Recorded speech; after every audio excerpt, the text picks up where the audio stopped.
Le châtaignier, deuxième essence feuillue en Bretagne, loin derrière le chêne, ne va pas très bien. Les sécheresses répétées de ces dernières années, qui fragilisent les populations d'essences locales comme le chêne pédonculé ou le hêtre, accentuent les périls qui pèsent déjà sur le châtaignier, frappé par deux maladies graves, l'encre et le chancre de l'écorce. Dans ce contexte préoccupant, il n'est pas inutile de rappeler les innombrables relations de compagnonnage que la société rurale d'avant les années 1960 tissait avec le généreux châtaignier.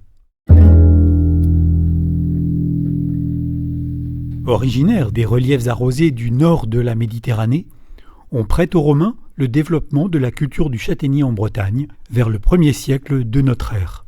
Sa place modeste dans la toponymie régionale, issue du latin castanea, Kistine en breton, transparaît dans notre Penkesten, ainsi qu'à Kistinic.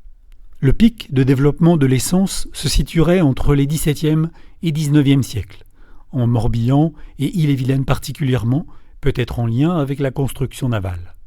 Arbre à croissance rapide, il prend un port majestueux avec le temps. Âgé, son écorce se crevasse et son tronc volumineux se creuse.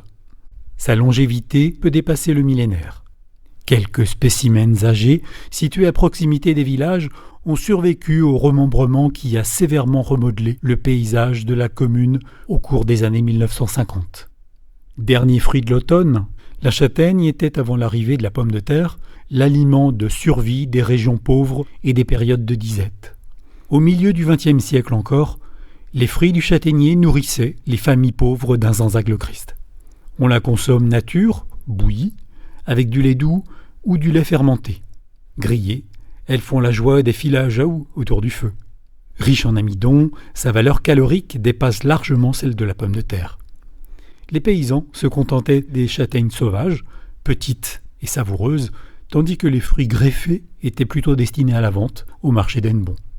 Le bois d'œuvre du châtaignier est apprécié pour ses qualités de souplesse, de dureté, d'imputrescibilité, tandis que le bois jeune se prête au fendage pour de multiples usages. À y regarder de près, le châtaignier est partout dans l'univers paysan jusqu'aux années 1950. Dans la maison, à l'étable, l'écurie, la grange, la cave, le grenier, la remise, le jardin.